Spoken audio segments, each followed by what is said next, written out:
24 अप्रैल 2022 को स्वतंत्रता के 75वें वर्ष के लिए भारत के आज़ादी का अमृत महोत्सव समारोह के हिस्से के रूप में मिशन अमृत सरोवर का शुभारंभ किया गया। मिशन का लक्ष्य ग्रामीण क्षेत्रों में जल संकट को दूर करने के लिए भारत भर के प्रत्येक जिले में कम से कम 75 अमृत सरोवरों का निर्माण या पुनरुद्धार करना है। इन जल निकायों का लक्ष्य स्थानीय स्तर पर जल स्थिरता सुनिश्चित करने की दिशा में एक महत्वपूर्ण कदम है।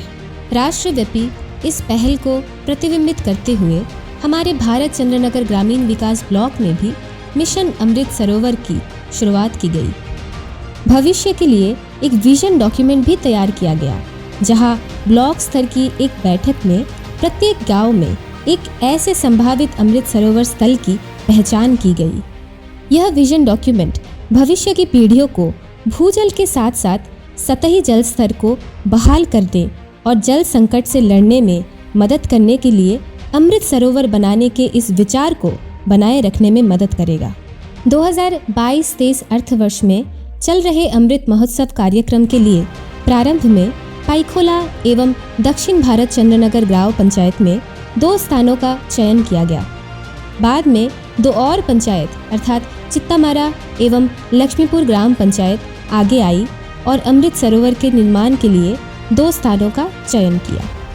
स्थानीय मनरेगा श्रमिकों को लगाया गया और पड़ती भूमि को सुंदर झीलों में बदलने के लिए मैनडेज का काम किया गया।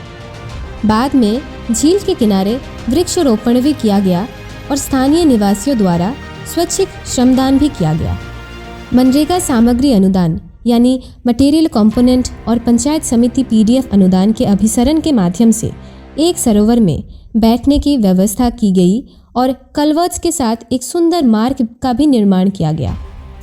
इसने वहाँ के परिस्थिति को महत्वपूर्ण रूप से बदल दिया और एक समय जो एक अप्रयुक्त पड़ती भूमि थी वो एक सुंदर झील और पर्यटन स्थल में बदल गई। এই জলাশয়টি দীর্ঘদিন ধরে প্রতি জলাশয়ে অবস্থায় ছিল। বিগত 18 বছরে রাজা প্রকল্পের মাধ্যমে এই জলাশয়টিকে অমৃত সরোবরে পরিণত করা হয় এবং বিগত 18 বছরে মা দুর্গা SHG গ্রুপকে মৎস্য চাষের জন্য 3 বছরের জন্য লিজে দেওয়া হয়। পঞ্চায়েত সমিতি PDF ফান্ড থেকে এই জলাশয়টির চারিদিকে এই পেপার ব্লকের মাধ্যমে যাতায়াত করার সুবিধা করে দেওয়া হয় এবং আগামী অর্থবর্ষে পঞ্চায়েত থেকে এবং ব্লক থেকে বিভিন্ন রকমের পরিকল্পনা নেওয়া হয়েছে যাতে এটি দর্শনীয় জায়গা হিসেবে পরিণত করে। एक अन्य उदाहरण में मेसनरी चेक डैम का निर्माण करके पाइखोला ग्राम पंचायत में एक ऑक्स बाउ फॉर्मेशन को एक सुंदर झील में बदल दिया गया। सभी झीलों को स्थानीय स्वयं सहायता समूह के सदस्य को लीज पर सौंप दिया गया, जो मछली पालन, सिंचाई आदि के उद्देश्य से झीलों का उपयोग कर रहे हैं। यह स्थानीयकृत सतत विकास लक्ष्यों की थीम 4 यानी जल पर्याप्त गांव की उपलब्धि को भी सुनिश्चित करता है। यह मिशन जलवायु परिवर्तन और घटते प्राकृतिक साधनों के प्रभाव से जूझ रही दुनिया में हमारे भविष्य को सुनिश्चित करने का एक प्रयास है। ज़मीनी स्तर पर इस मिशन में शामिल लोगों की ताकत और उत्साह के साथ वो दिन दूर नहीं जब भारत चंद्रनगर ब्लॉक के हर गांव सुंदर अमृत सरोवरों का गौरवशाली संरक्षक होगा।